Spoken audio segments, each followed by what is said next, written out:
आइए दोस्तों, मैं गगन कपूर एक बार फिर आप लोगों के साथ हूं और आज की क्लास में भी हम लोग कॉस्ट शीट के ऊपर कुछ प्रैक्टिस करने वाले हैं। ऑल्दो लास्ट क्लास में हम लोगों ने सोचा था कि हम लोग पहले कुछ डिटेल्ड डिस्कशन करेंगे, लेकिन नई डिस्कशन मैं अभी नहीं करना चाहता। हम नई डिस्कशन अभी नेक्स्ट क्लास में करेंगे। अभी भी मुझे बुक में कुछ ऐसे क्वेश्चंस मिले हैं जो कि मैं आपके साथ प्रैक्टिस करना चाहता हूं। तो आज की क्लास में भी अभी हम थोड़ी सी और प्रैक्टिस करने वाले हैं। तो सर, आज की क्लास में आप कौन से क्वेश्चन प्रैक्टिस करेंगे? तो बेटे, मेरे पास पहले तो अनसॉल्व्ड क्वेश्चन में क्वेश्चन नंबर है 23। अच्छे क्वेश्चन है, सीधा एग्जाम में ना आ जाए, इसलिए पहले हम इनको पढ़ लेते हैं। Now prepare an estimated cost sheet based on the following data and consider the price that you would quote for an export order of 25,000 pieces। ये मेरी बुक का पेज नंबर 372 है, यूनिट कॉस्टिंग का अनसॉल्व्ड लास्ट क्वेश्चन है आपकी book का। और यहां लिखा है कि आपको एक एस्टिमेटेड कॉस्ट शीट बनानी है और यह बताना है क्या प्राइस कोट करना चाहिए for export order of 25,000 pieces. इसमें रॉ मटेरियल खर्च होगा 10,000 kilogram at the rate of 6 rupee 95 paisa और लेबर खर्च होगी 15,000 hours normal at 2 rupees per hour and 25% over time at double the normal rate. चलिए, अब एक काम करते हैं कि हम लोग साथ साथ ना कॉस्ट शीट का पहले फॉर्मेट भी बना लेते हैं और साथ साथ सॉल्व भी करते जाएंगे।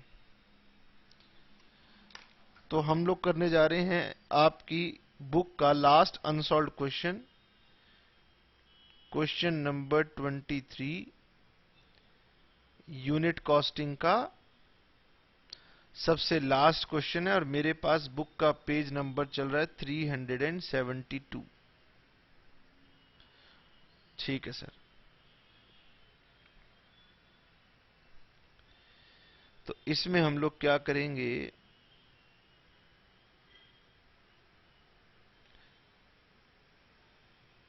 ऊपर लिखेंगे कॉस्ट शीट और हम कॉस्ट शीट बनाने जा रहे हैं for 25,000 units.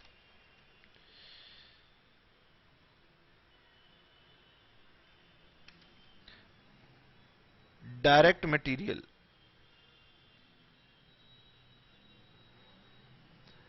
10,000 kilogram at the rate of 6 rupee 95 पैसा। हम थोड़ा जल्दी जल्दी काम करेंगे क्योंकि कितने क्वेश्चन हम लोग कर पाएंगे और मैं काफी क्वेश्चन करना चाहता हूं। डायरेक्ट लेबर में लिखा हुआ था कि 15,000 आवर्स नॉर्मल रेट है 2 रुपीज पर आवर। साथ साथ इतने से काम नहीं चलेगा, तो आपको ओवर टाइम करवाना पड़ेगा और क्वेश्चन में लिखा है कि ओवर टाइम के लिए लगेगा 25% टाइम। तो ये नॉर्मल टाइम है, इसका 25% आपका ओवर टाइम लग जाएगा और ओवर टाइम के लिए आपको डबल द रेट देना पड़ेगा। तो सबसे पहले ओवर टाइम की बात कर लेते हैं। 15,000 नॉर्मल आवर्स हैं, 25% ओवर टाइम आवर्स हैं और ओवर टाइम आवर के लिए आपको 4 रुपए देने होंगे। तो ये ओवर टाइम की लेबर मैंने निकाली है। इसकी वैल्यू आ रही है 15,000 और इसकी सिंपल सी वैल्यू आएगी 30,000। दोनों को जोड़ दूंगा तो मेरे पास टोटल लेबर चार्जेस आएंगे 45,000। उसके बाद प्राइम कॉस्ट,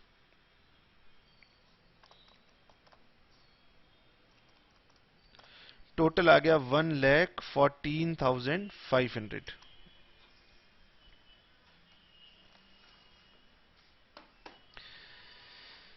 चलिए, इसके बाद आप चाहें तो वीडियो रोक के क्वेश्चन को ट्राई कर सकते हैं। आपके सामने है पूरा का पूरा क्वेश्चन। हाँ जी, इसमें लिखा है factory overheads normally recovered at 80% of direct wages, selling and distribution normally recovered at 60% of direct wages. तो सर बीच में ऑफिस ओवरहेड्स नहीं है, ठीक है। फिर लिखा है additional fixed capital investment to be made 50,000। इसका मतलब एक्सपोर्ट ऑर्डर के लिए आपको 50,000 की एक्स्ट्रा कैपिटल भी इन्वेस्ट करनी होगी। Normal rate of return on capital employed expected is 25% and increase in the working capital is 20% of the sales value. तो इसकी लास्ट की 3 लाइंस हैं जो कि आपको थोड़ा सा तंग कर रही होंगी।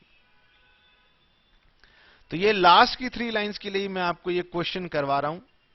देखते हैं कि क्या आप पहले कर सकते हैं। तो वीडियो को रोक के खुद ट्राई कीजिए, उसके बाद मेरे साथ साथ आप देखिएगा।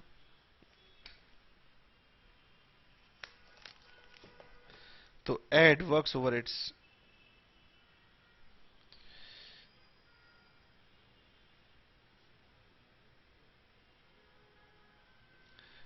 %80 ऑफ डायरेक्ट वेजेस। तो 80% ऑफ 45,000। तो 45,000 into 80%, 36,000।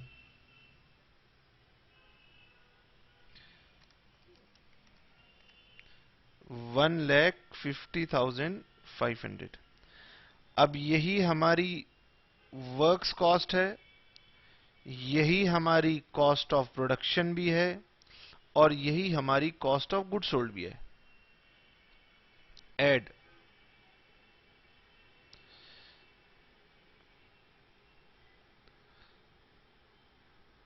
Selling overheads,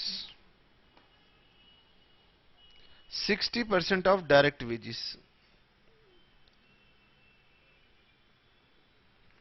60% of direct wages. तो 45,000 into 60%, 27,000। This is my cost of sales. Now, cost of sales 1,50,500 plus 27,000, 1,77,500. This is my cost of sales. अब बताइए इसके आगे कैसे करना है।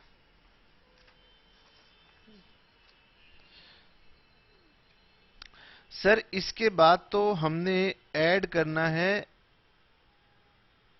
प्रॉफिट, ठीक है। और प्रॉफिट के बारे में लिखा है कि आपको प्रॉफिट चाहिए। वर्किंग नोट बना लेते हैं, चलिए यहां तक ये क्वेश्चन हमारा कंप्लीट हो ही जाएगा। इसके बाद करते हैं वर्किंग नोट्स।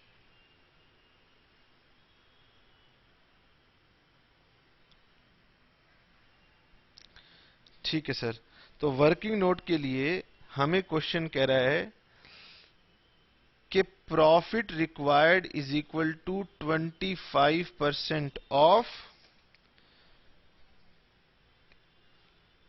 Capital employed.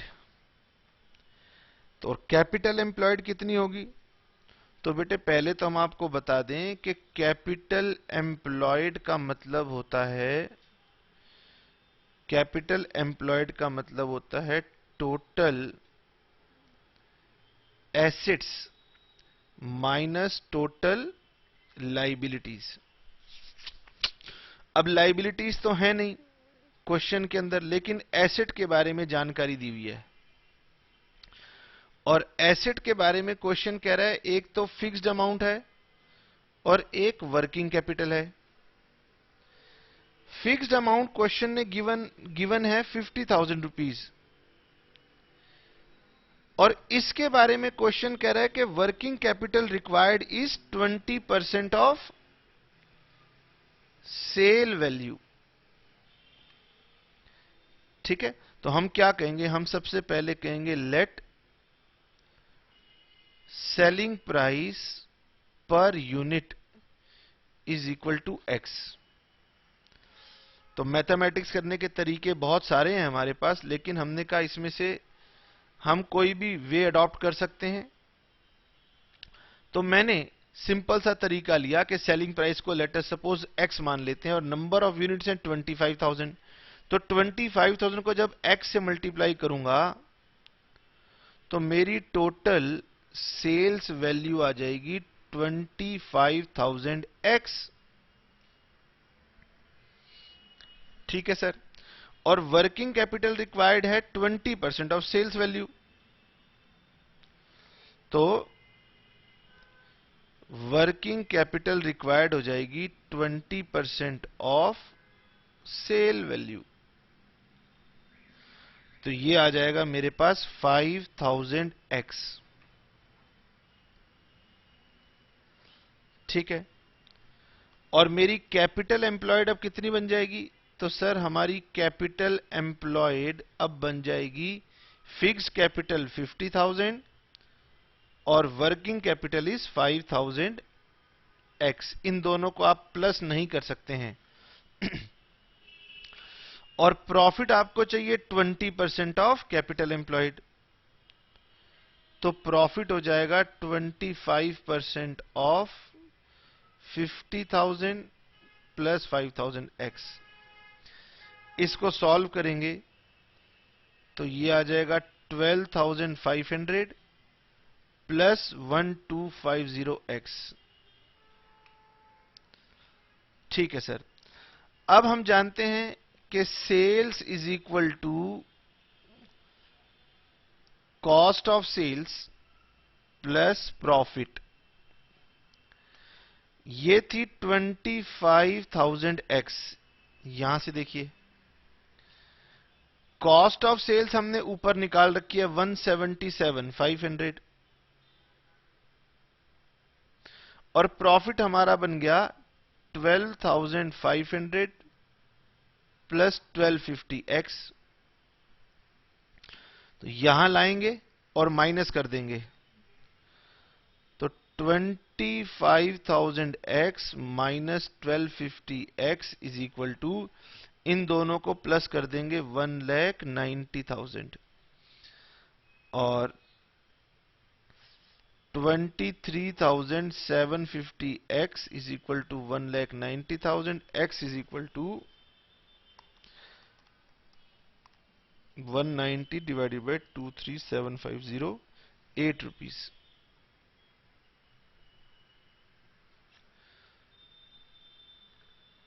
और सेल्स वैल्यू हमारी टोटल हो जाएगी 25,000 इंटू 8, 2 लाख रुपीस। इसे शॉर्टकट तरीके से मैथमेटिक्स को किया जा सकता था, लेकिन मैंने बिल्कुल सिंप्लीफाइड तरीके से इसको, भले थोड़ा लेंदी हुआ है लेकिन मैंने इसको कंटिन्यूड सिंपल तरीके से किया है जिससे कि सभी बच्चों को समझ में आ जाए। तो अगर आप इससे शॉर्टकट तरीके से मैथ्स करते हैं तो भी कोई इश्यू नहीं है। मेन बात है कि आपको बात समझ में आनी चाहिए। तो सर ये हमारा आ गया सेल्स 2 लाख।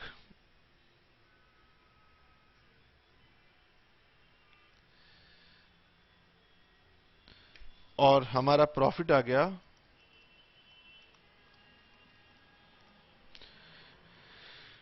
22,500।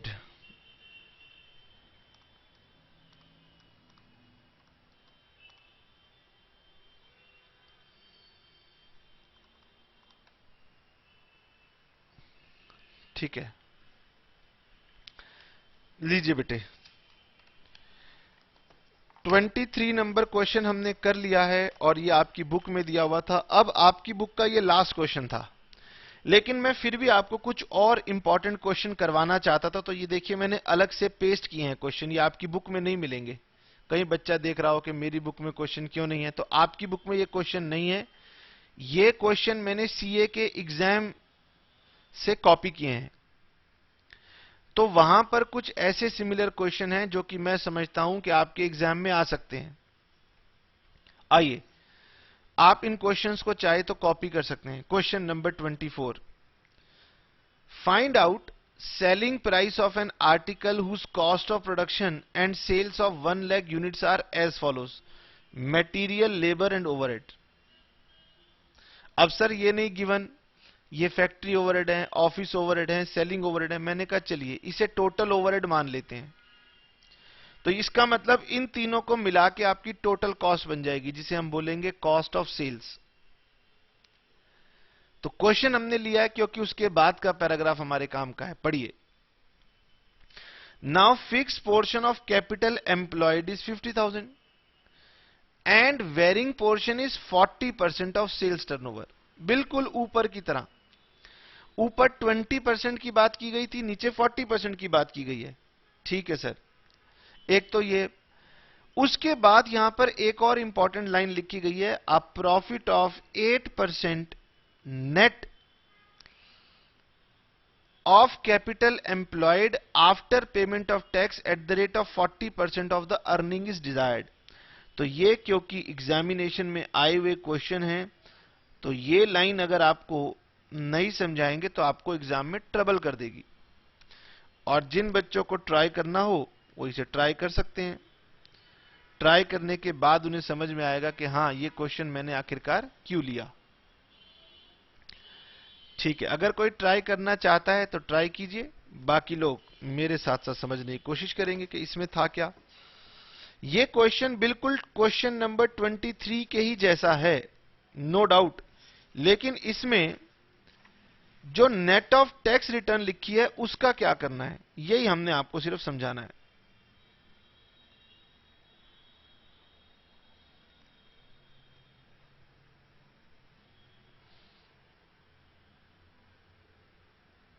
इन कॉस्टिंग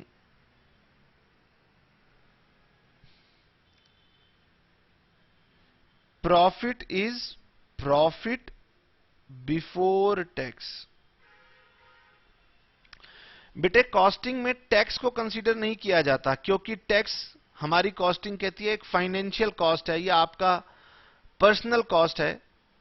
तो हम जो प्रॉफिट कॉस्ट शीट में निकालते हैं ना, वो हम निकालते हैं प्रॉफिट बिफोर टैक्स। जबकि इस क्वेश्चन में मुझे दिया हुआ है प्रॉफिट आफ्टर टैक्स 8%। इसका मतलब यह है कि प्रॉफिट बिफोर टैक्स जो होता है उसमें से 100 माइनस टैक्स रेट कर दूं तो आ जाता है प्रॉफिट आफ्टर टैक्स। आप कोई फिगर रख के देख लीजिए, जितना आपने कमाया था बिफोर टैक्स उसको अगर मैं मल्टीप्लाई कर दूं 100 माइनस रेट ऑफ टैक्स तो मेरा प्रॉफिट आफ्टर टैक्स आ जाएगा। ये एक सिंपल मैथमेटिक्स है। फॉर एग्जाम्पल मैं आपको करके दिखाता हूं। सपोज हमने 500 रुपीज कमाए, तो यहां लिखो 500। सपोज रेट ऑफ टैक्स था 30%, तो आप कहेंगे कि सर प्रॉफिट बिफोर टैक्स था 500, रेट ऑफ टैक्स अगर 30% एज्यूम कर लूं तो माइनस 30% ऑफ 500, तो ये आ जाएगा मेरा प्रॉफिट आफ्टर टैक्स 350 रुपए। तो इसी को मैं मैथमेटिकली 500 अगर कॉमन ले लूं तो ऐसे लिखूंगा 100 माइनस 30%। ठीक है, तब भी सेम आंसर आएगा। तो इसी को इक्वेशन फॉर्म में मैंने लिखा है। ठीक है, इसी को आप ऐसे भी लिख सकते हैं 500 इंटू 1 माइनस 0.3, तब भी यही आंसर आएगा। तो यानी ये प्रेजेंटेशन को करने का तरीका है कि मेरा प्रॉफिट बिफोर टैक्स, या मैं इसको ऐसे लिख देता हूं कि profit before tax multiplied by 1 minus T is equal to profit after tax, and T is my tax rate. ये इक्वेशन आपको वैसे भी सीखनी चाहिए। हालांकि आप सिंपल एक्स लेके भी काम कर सकते हो, इसमें कोई इश्यू नहीं है। तो मुझे दिया हुआ है कि मेरा प्रॉफिट आफ्टर टैक्स होगा 8%। टैक्स रेट क्वेश्चन में गिवन है 40%, और मुझे ढूंढना है कि मैं बिफोर टैक्स कितना परसेंट कमाऊं, क्योंकि हमें कॉस्टिंग में बिफोर टैक्स चाहिए। तो प्रॉफिट बिफोर टैक्स का परसेंटेज होगा 8 डिवाइडेड बाय 0.6। तो 8 डिवाइडेड बाय 0.6, 13.33%। बस इसका मतलब मुझे क्वेश्चन 13.33% पे सॉल्व करना है, बाकी सारा का सारा क्वेश्चन सेम है। कॉस्ट शीट बनाने की जरूरत नहीं है, टोटल कॉस्ट सामने दिखाई दे रही है 2,50,000।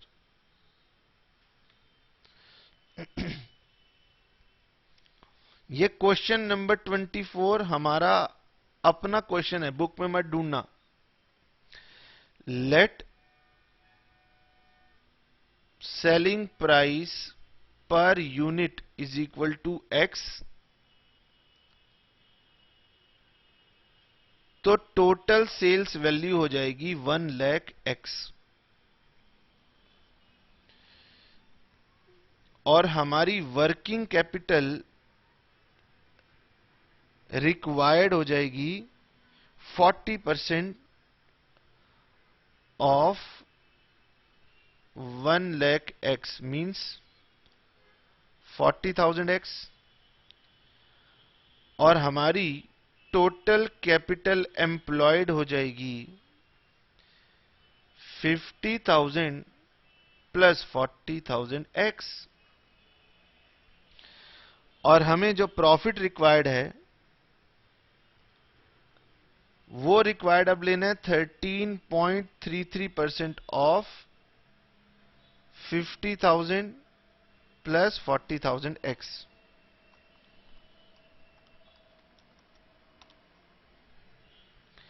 6665 प्लस 5,332 एक्स। अब इक्वेशन अप्लाई कर दो, sales is equal to cost plus profit. Sales की वैल्यू है 1 लाख एक्स, कॉस्ट थी 2,50,000, प्रॉफिट हो गया 6,665 एंड 5,332 एक्स। तो this minus this, 94,668 x is equal to 2,56,665, 256,665 divided by 94,668। बताइए जी, मेरे पास पर यूनिट आंसर आ गया 2.7112, और अगर मैं इसको 1 लाख से मल्टीप्लाई कर दूंगा तो मेरे पास टोटल सेल्स वैल्यू आ जाएगी 2,71,121। लीजिए, क्वेश्चन नंबर 24 इसलिए करवा दिया कि उसमें थोड़ा सा टेक्निकल पॉइंट और डाला हुआ था कि आपको दिया हुआ था प्रॉफिट आफ्टर टैक्स और आपको बिफोर टैक्स निकालना था, और अगर ये एग्जाम में आता तो आपके लिए प्रॉब्लम क्रिएट कर देता। ठीक है सर। अब हम और कौन से क्वेश्चन करेंगे?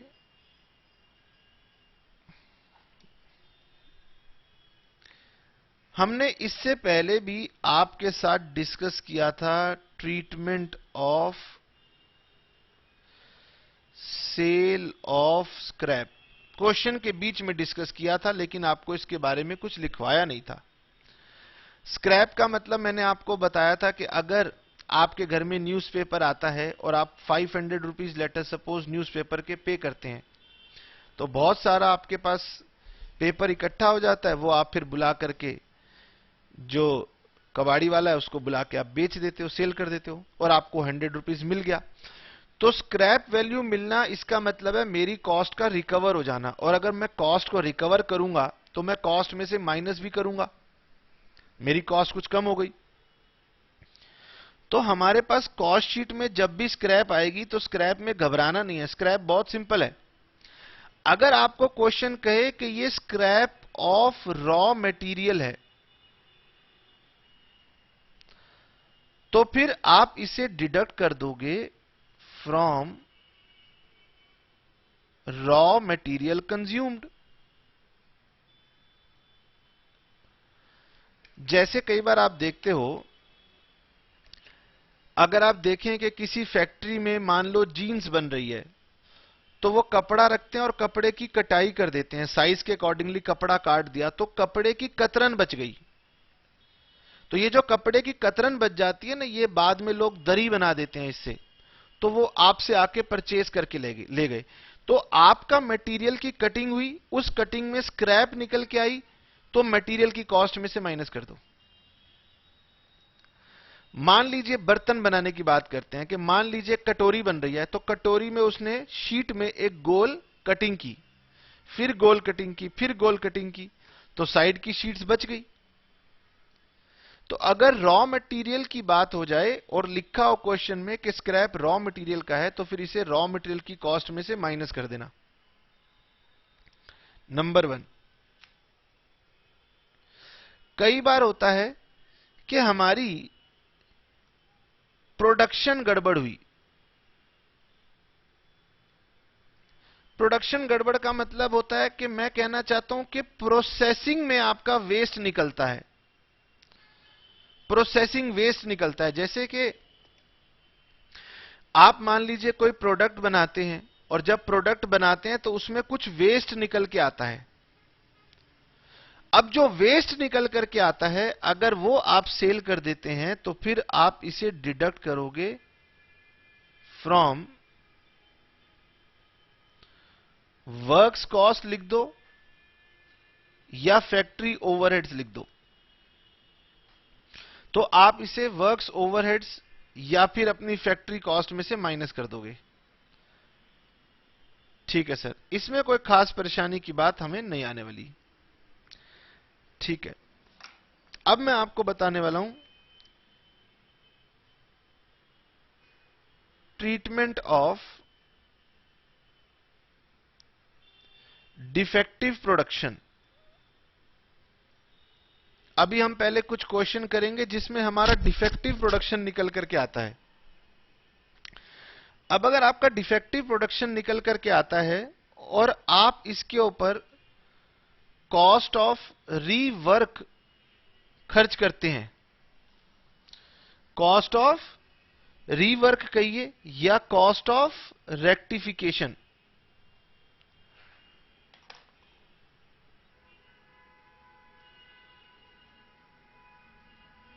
प्रोडक्शन की गई और प्रोडक्शन में सामान तैयार हुआ, और कुछ सामान तो ठीक तैयार हुआ, बिल्कुल गुड, और कुछ सामान ऐसा था जो कि सर डिफेक्टिव था। अब अगर आपका सामान डिफेक्टिव था, तो फिर आपके पास दो ऑप्शन है कि आप वो वेस्ट समझते हैं या उसको दोबारा से रीवर्क करना चाहते हैं। अगर आप उसे रीवर्क करना चाहते हैं, तो रीवर्क की कॉस्ट जो होगी ना, that shall be added with works oblique factory overheads. ठीक है, तो हमने आपको दो बातें बताई, एक तो स्क्रैप सेल के बारे में बताया और दूसरा हमने आपको डिफेक्टिव प्रोडक्शन को ठीक करने की कॉस्ट के बारे में बताया। डिफेक्टिव प्रोडक्शन को ठीक करने की जो भी कॉस्ट आएगी, वो आप अपनी फैक्ट्री कॉस्ट के अंदर या वर्क्स ओवरहेड्स के अंदर इंक्लूड कर लोगे। ये दो बातें हम आपको समझाएंगे।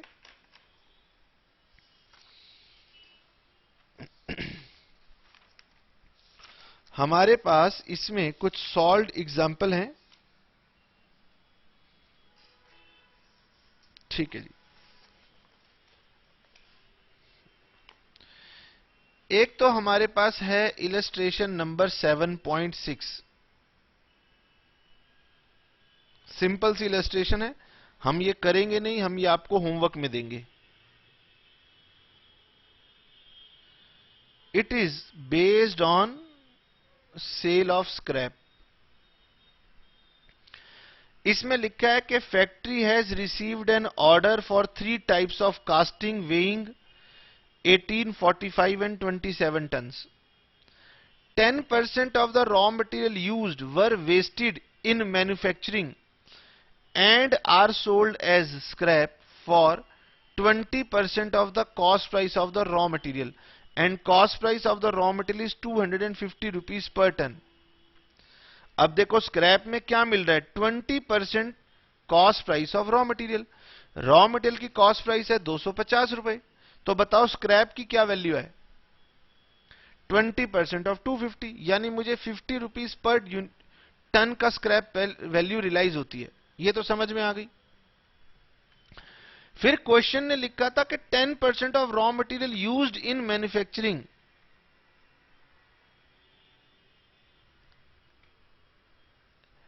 तो 10% of the raw material used are wasted in manufacturing. इसका मतलब जो भी आप रॉ मटेरियल डालते हो उसका 10% तो वेस्ट हो जाता है। ठीक है सर, तो अगर मैंने x डाला तो 10% ऑफ x वेस्ट हो गया और मुझे आउटपुट मिली मान लो 18। तो आप इसको सॉल्व करेंगे तो आपको पता लग जाएगा कि टोटल इनपुट आपने 20 टन का डाला। ठीक है, तो जैसे भी आप चाहें आप इसको कर सकते हैं। ये सिंपल क्वेश्चन आपको खुद ही करना है। इलस्ट्रेशन 7.6, दो तरीके मैंने आपको बताए। अगर मेरा इनपुट x था और मेरा 10% ऑफ x वेस्ट हो जाता है और मुझे 18 टन का आउटपुट मिलता है, तो आप इसे सॉल्व कर लीजिए, आपका x आएगा 20 टन। इसी तरह से 45 टन को सॉल्व करना और 27 टन को सॉल्व करना, आपके पास आंसर आ जाएगा। दूसरा तरीका यह है कि अगर आपकी प्रोडक्शन आई है 18 टन, 45 टन, 27 टन, तो आपका जो लॉस आया होगा वो इसका 1/9 आएगा। ये भी मैथमेटिक्स है। तो 1/9 कितना, 2 रुपए, 5 टन, 3 टन, तो total input 20 ton, 50 ton, 30 ton. मतलब ये एक तरीका है, ये एक दूसरा तरीका है। किसी भी तरीके से आप आंसर निकाल लीजिए, मुझे तो सिर्फ ये जानना है कि कितने टन की वेस्टेज हुई। जितने भी टन की वेस्टेज हुई, स्क्रैप सेल होगा 50 रुपए पर टन, और स्क्रैप सेल को आप माइनस कर देंगे, खत्म कहानी। 7.6 आपके लिए होमवर्क है, इसमें कोई ज्यादा बड़ी बात नहीं, सिंपल सा मैथमेटिक्स करके आपने लॉस की वैल्यू निकालनी है और कुछ नहीं। हम आपके साथ करने जा रहे हैं इलस्ट्रेशन नंबर 7.7। 7.7 में कॉस्ट ऑफ रेक्टिफिकेशन की बात है। In this question there is cost of rectification, और कॉस्ट ऑफ रेक्टिफिकेशन को हम अपना फैक्ट्री ओवरहेड का पार्ट मानते हैं। ठीक है सर, पढ़िए। The following figures are collected from the books of an iron foundry after the close of the year. Raw material, opening stock of raw material, purchase of raw materials, closing stock of raw material. Direct wages, works overhead 50% of direct wages, stores overheads 10% of cost of material. ये दोनों के दोनों मेरे works overheads का ही part हैं। इसके बाद लिखा है 10% of castings were rejected being not up to the specification and sum of 400 was realized as sale of scrap. अब यहां पे पता चल रहा है कि मैंने प्रोडक्शन की और प्रोडक्शन के बाद मेरे को वो अप टू स्पेसिफिकेशन नहीं मिल पाई। तो अब जो स्क्रैप वैल्यू है, सेल ऑफ स्क्रैप, वो साफ साफ क्वेश्चन कह रहा है कि वो ये वाली सेल ऑफ स्क्रैप है जो कि मैं वर्क्स ओवरहेड से माइनस करूंगा, क्योंकि प्रोडक्शन के बाद ये वाली स्क्रैप आ रही है।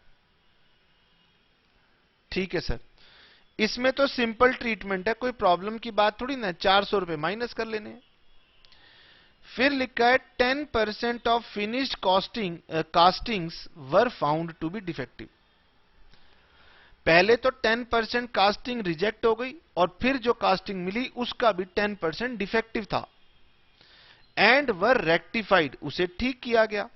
तो हम यही तो पढ़ रहे हैं कि कॉस्ट ऑफ रेक्टिफिकेशन को वर्क्स ओवरहेड में जोड़ देना। Bye expenditure of additional works overhead, इसके लिए आपको कुछ और खर्चा करना पड़ा। कितना खर्चा करना पड़ा, 20% on proportionate direct wages. 20% of direct proportionate direct wages आपको और खर्चा करना पड़ा, उसे हम ऐड कर देंगे। कोई कठिन बात तो नहीं है, करेंगे तो और समझ में आएगा, ऐसे थोड़ी ना समझ में आएगा। Gross output of the casting during the year was 1000 ton. Find out manufacturing cost and saleable castings per ton. लीजिए,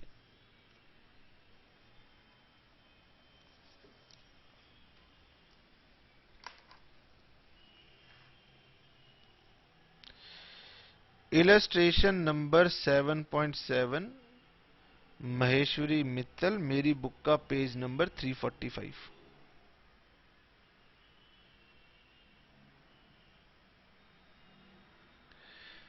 ठीक है जी,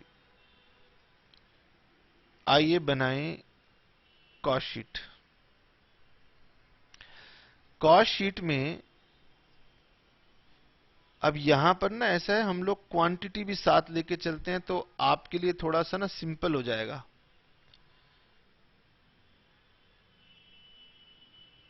रॉ मटेरियल, रॉ मटेरियल के लिए ओपनिंग था 7000, रॉ मटेरियल परचेज किया था 50,000 और minus closing stock of raw material बच गया था 5000। तो आपका रॉ मटेरियल कंज्यूम्ड हो गया 1000 ऑफ आउटपुट के लिए 52,000। एड डायरेक्ट वेजेस 10,000,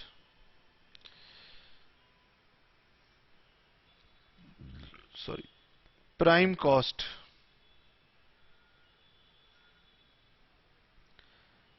1000 की प्राइम कॉस्ट आई 62,000। Add factory overheads 50% of direct wages 5000 और 10% of material cost 5200 minus scrap sold 100 units. 10% आपका स्क्रैप हो गया था और क्वेश्चन कह रहा था कि वो आपने 400 रुपीज में सेल कर दिया। और फिर क्वेश्चन कह रहा था कि आपने रेक्टिफिकेशन पे खर्चा किया। अब देखो,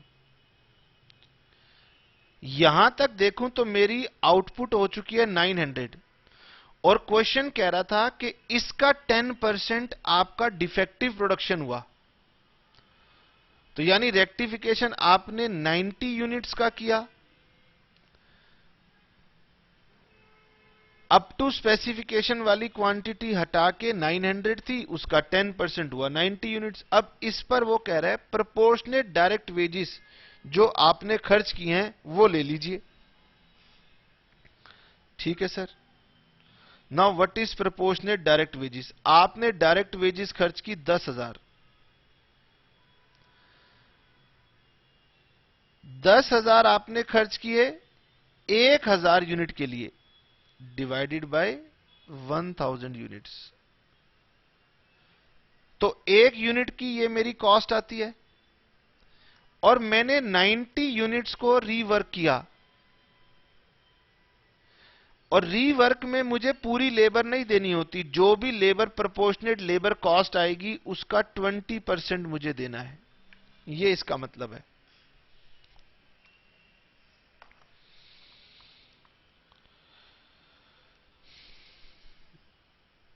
तो 10,000 डिवाइडेड बाय 1000, तो 10 रुपए पर यूनिट मेरी लेबर चार्जेस हैं। यहां पर आप पर यूनिट कैलकुलेट करोगे तो ये 10 रुपए आएगा। 10 रुपीज इंटू 90 इंटू में 20%, 180। इसका मतलब 180 रुपीज और खर्च किया तो मेरे ये जो 90 यूनिट्स थे ये भी ठीक हो गए। तो टोटल 900 यूनिट्स की आउटपुट मुझे मिली किस कॉस्ट पर? 62,000 प्लस 10,200 माइनस 400 और प्लस 180 रुपीज, 71,980। और अगर मैं पर यूनिट कॉस्ट की बात करूं तो डिवाइडेड बाय 900, 79.98।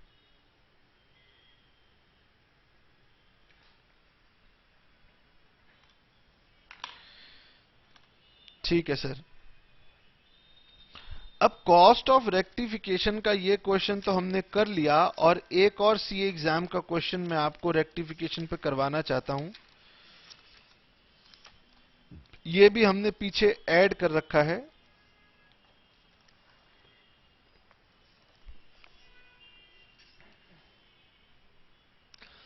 ये भी हमारा सीए एग्जाम का क्वेश्चन है। छोटा सा क्वेश्चन है, तो कहीं एग्जाम में आ ना जाए, इसलिए मैंने ये आपके लिए इंक्लूड कर लिया। पढ़िए। A re-roller produced 400 metric tons of MS bars, spending 36 lakh towards material and 6,20,000 towards rolling charge। ये रोलर होते हैं, बड़े बड़े लोहे के रोलर होते हैं। इससे आयरन कास्टिंग इंडस्ट्री वाले लोग काम करते हैं। तो हमारा ये मटेरियल लगा और ये रोलिंग के चार्जेस लगे। Now 10% of the output was found to be defective, which had to be sold at 10% less than the price for good production। 400 metric ton का 10% यानी 40 मेट्रिक टन डिफेक्टिव निकल के आई है, और उसे हमें 10% सस्ते दाम पर बेचना होगा। If sales realization should give the firm an overall profit of 12.5% on cost, find out selling price per metric ton of both the categories of bar। इसका मतलब सही वाली प्रोडक्शन का भी प्राइस बताओ और डिफेक्टिव वाली का भी प्राइस बताओ। The scrap arising during rolling process fetched a realization of 60,000। और जो हमें स्क्रैप मिला है वो हमें 60,000 रुपीज रियलाइज हो गया। ठीक है सर। आप, ये सिंपल क्वेश्चन है, अगर आप ट्राई करना चाहें तो बिल्कुल कर सकते हैं।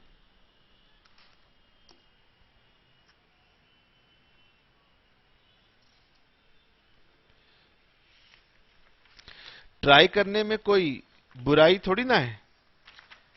हम ट्राई करेंगे तो हमारा कॉन्फिडेंस ही बढ़ेगा, इसमें क्या बात है।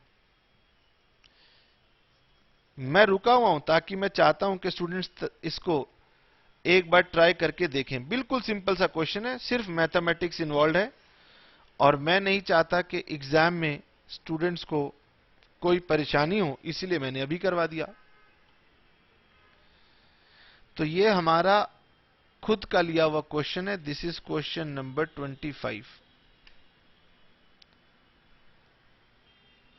और बल्कि इसे क्वेश्चन नंबर से काट ही देते हैं, क्योंकि ये तो हमने लिया है, आप लोग कॉपी कर लेंगे।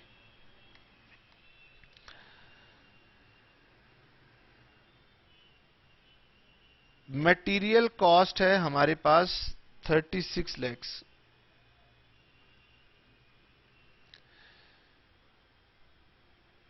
रोलिंग चार्जेस हमने पे किए हैं 6,20,000, और हमें स्क्रैप रियलाइज हुई है 60,000। तो मेरी टोटल कॉस्ट आ गई 36 lakh प्लस 6,20,000 माइनस 60,000, 41,60,000।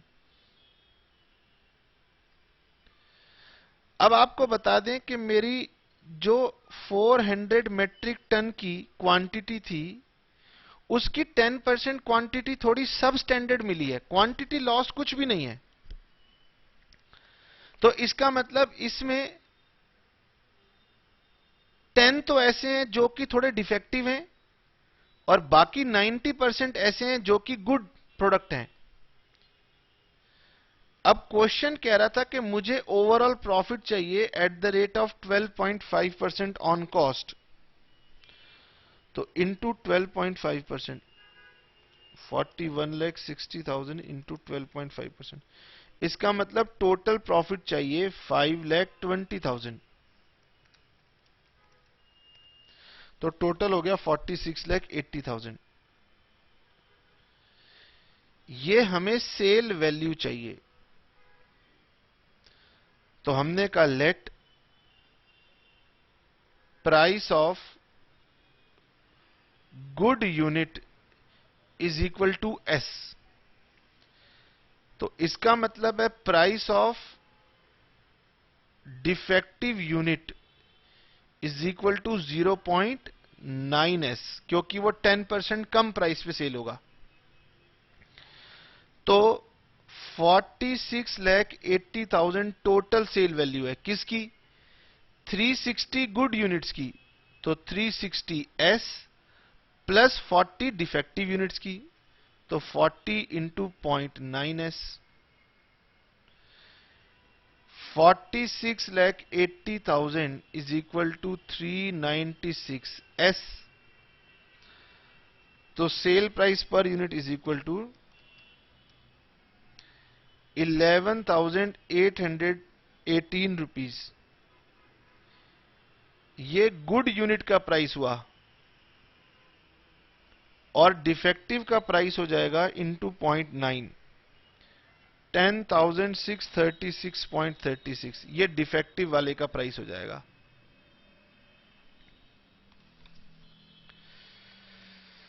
बोलिए जी, ये भी समझ में आ गया। अब मैं एक और क्वेश्चन आपके साथ करना चाहता हूं। ये भी सीए एग्जामिनेशन का क्वेश्चन है और आपकी बुक में है नहीं, तो मैं एक क्वेश्चन और आप लोगों के साथ करना चाहता हूं।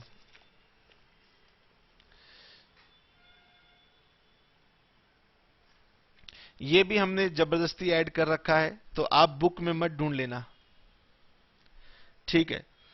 A factory incurred following expenditure during 2007: material, wages, overheads, total cost 25,10,000. In the year 2008, following changes are expected in the production and the cost of production. Production will increase, बढ़ जाएगी, due to recruitment of 60% more workers in the factory. आपने एक चीज notice की होगी कि अभी तक आपने ऐसे जितने भी क्वेश्चन किए थे वहां लिखा होता था कि लास्ट ईयर की आउटपुट है 800 स्टोव्स या 800 वाटरप्रूफ्स और नेक्स्ट ईयर हम बनाना चाहते हैं 1000 वाटरप्रूफ। लेकिन यहां पर ना तो लास्ट ईयर की प्रोडक्शन दी है और ना करंट एक्सपेक्टेड प्रोडक्शन दी है, लेकिन ये एक हिंट लिखा हुआ है कि हमारी प्रोडक्शन बढ़ेगी क्योंकि हम 60% और अधिक वर्कर्स एम्प्लॉय करने वाले हैं। Overall efficiency will decline by 10% on account of recruitment of new workers. तो आप 60% वर्कर तो लाएंगे, लेकिन वो वर्कर ढीले काम करेंगे क्योंकि नए वर्कर होंगे, कुछ ऐसा होगा, तो आपकी ओवरऑल एफिशिएंसी 10% डिक्रीज हो जाएगी। There will be increase of 20% in fixed overhead, 60% in variable overheads. Cost of material will decrease by 6%. Company desire to earn a profit of 10% on selling price. Ascertain cost of production and selling price. मैं चाहता हूं कि आप इस question को try कीजिए। अब बच्चे कह रहे हैं सर जो क्वेश्चन मुश्किल मिल जाता है वो आप हमें पकड़ा देते हो कि आप ट्राई करो, क्योंकि मुझे पता है कि हमारे बच्चे बहुत बहुत इंटेलिजेंट हैं।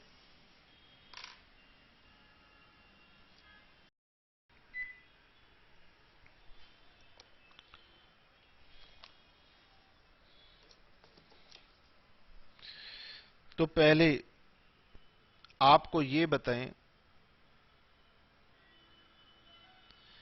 इंक्रीज इन प्रोडक्शन कितना होगा?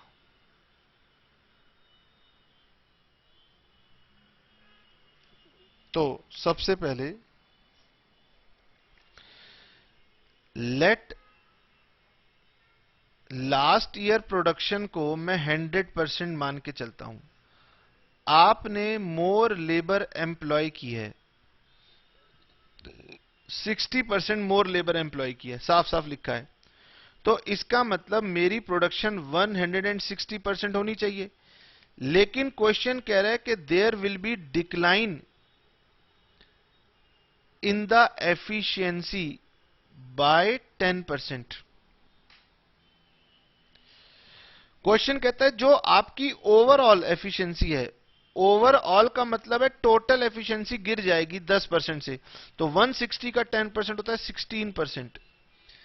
इसका मतलब नेट आपकी आउटपुट जो आएगी करंट ईयर में वो आएगी 144%।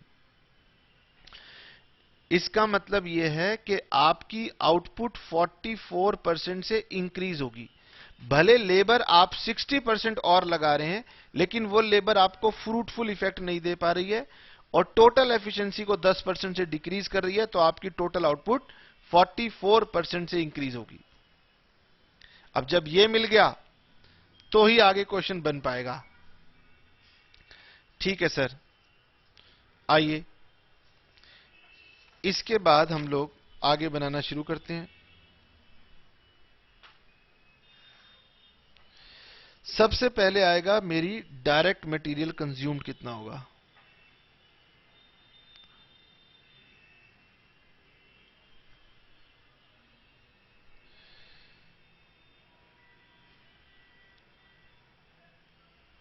Direct material consumed.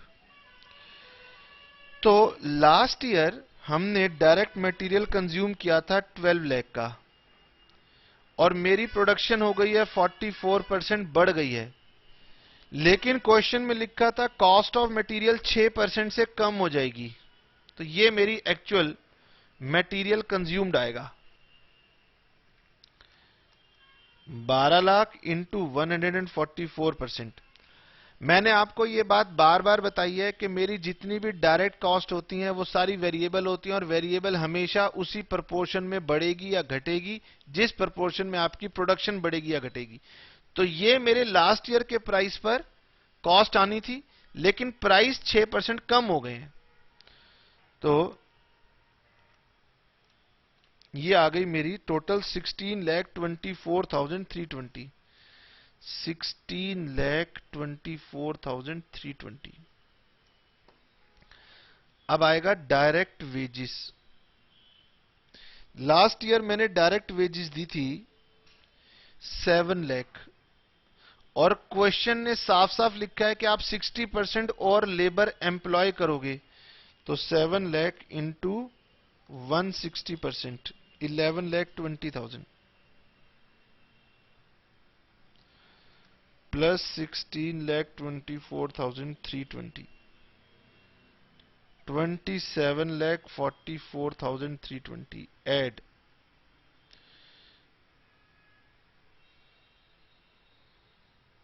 Factory overheads.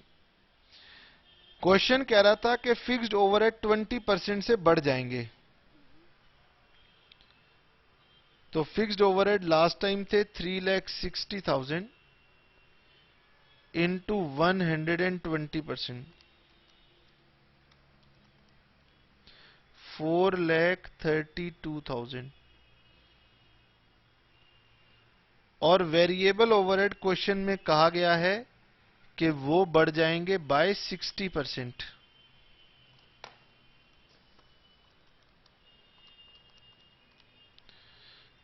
4 lakh. तो मेरी कॉस्ट ऑफ प्रोडक्शन आ जाएगी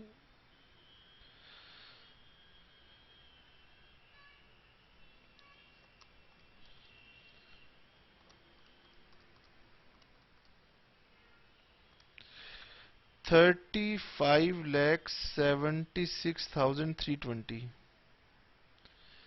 इसमें हमें प्रॉफिट चाहिए, और क्वेश्चन कह रहा था कि प्रॉफिट आपको चाहिए 10% ऑफ सेलिंग प्राइस, तो 1/10 ऑफ सेल या 1/9 ऑफ कॉस्ट। तो ये प्रॉफिट आ गया 3,97,368.88 है, तो 9 कर लेते हैं इसको। तो मेरी सेल वैल्यू आई 9, 6 एंड 2 8, 336, 7 एंड 6 13, 1 कैरी 1 कैरी 39,73,689। लीजिए बेटे, तो अब आज की क्लास में तो हम यहीं रुकेंगे, और फिर जो हमने लास्ट क्लास में कहा था कि हम आगे आपको डिटेल में बातें बताएंगे, अब वो हम आपको नेक्स्ट क्लास में बताएंगे। Okay, tata, bye bye, see you.